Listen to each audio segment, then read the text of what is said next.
Welcome to another video on function transformations.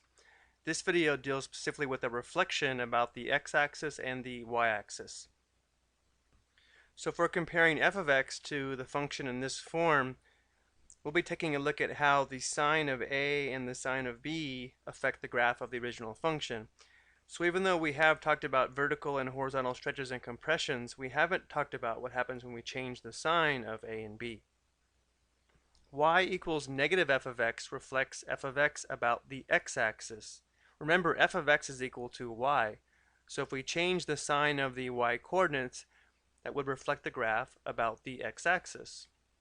If y equals f of negative x, this would reflect f of x about the y-axis. And here, we're changing the sign of the x coordinates, and therefore would reflect the graph across the y-axis. Let's go ahead and take a look at this using t-tables for comparison. If f of x equals the square root of x, then to determine y we would take the square root of these x values. So the square root of 0 would be 0, square root of 1 is 1, square root of 4 would be 2, square root of 9 would be 3. Now let's compare this to g of x, which equals negative f of x, which equals negative square root x. So the square root of x would still be the same each time, but now we would take the opposite of that. So we would have 0, negative 1, negative 2, and negative 3. And notice that if you change the sign of the y coordinates, this would reflect the graph across the x-axis. Now if we let h of x equals f of negative x, this would equal the square root of negative x. Remember, this radicand must be greater than or equal to 0 to take the square root of it. So if we change the sign of the x coordinates, so if we change the sign of our input x, it would make our radicand either positive or 0. So we'd have 0, 1, 2, and 3. So since we changed the sign of the x coordinates, it would reflect it across the y-axis. If we were to graph these three functions on the same coordinate plane, we would have our original function in blue. If we change the sign of the x coordinates, if we change the sign of the x coordinate or reflect this graph about the y-axis, we would have h of x, which equals f of negative x. We change the sign of the x coordinate. And in green, if we reflect it across the x-axis or change the sign of the y coordinates, we would have g of x, which equals negative f of x. Let's take a look at an animation of this. So what we see here is the original function in red, and we'll see the transformed function in blue. We'll start by changing the value of a from positive 1 to negative 1. Here you are seeing a vertical compression, and then as soon as a turns negative, we'll see a reflection across the x-axis, and as soon as a equals negative 1, the transformed function in blue is a perfect reflection of the original function in red across the x-axis. Let's now take a look at what happens when b changes from 1 to negative 1. So right now b is equal to positive 1, and as we decrease b, you'll see a horizontal stretch, and then when b turns negative, we'll see a reflection across the y-axis. And when b equals negative 1, we have a perfect reflection of the red function across the y-axis. Let's go and take a look at some of our own examples now. Again, the first thing we want to be able to recognize is that our parent function would be g of x equals the absolute value of x, which we should know by now is just a v that opens upward. And some of the key points on this graph would be 0, 0, 3, 3, and then maybe negative 3, 3.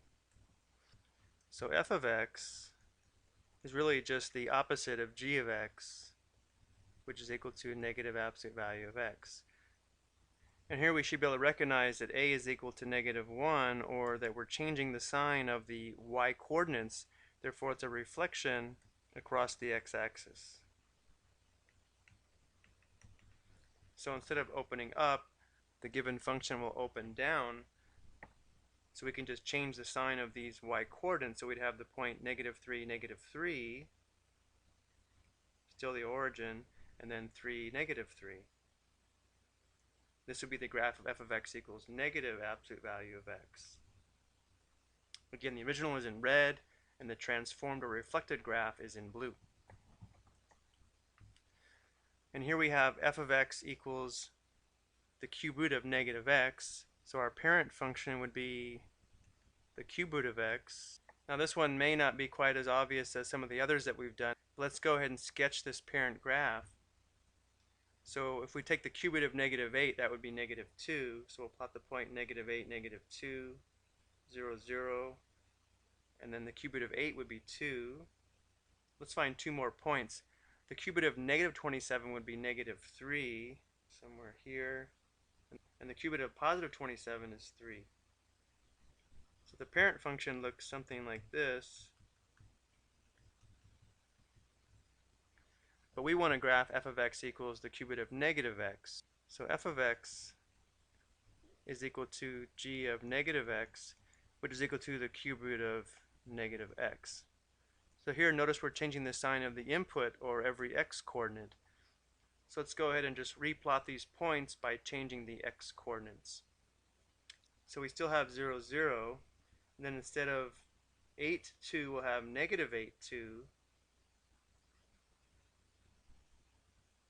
Instead of 27, 3, we'll have negative 27, 3. And instead of negative 8, negative 2, we'll have positive 8, negative 2. And lastly, instead of negative 27, negative 3, we'll have positive 27, negative 3. So our transformed graph is green and would look something like this.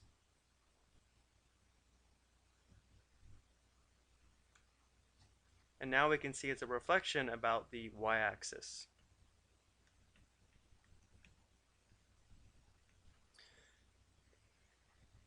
Okay, in the next two videos, what we're going to do is take a look at various transformations all combined at the same time to finish off the topic of function transformations. Thank you for watching.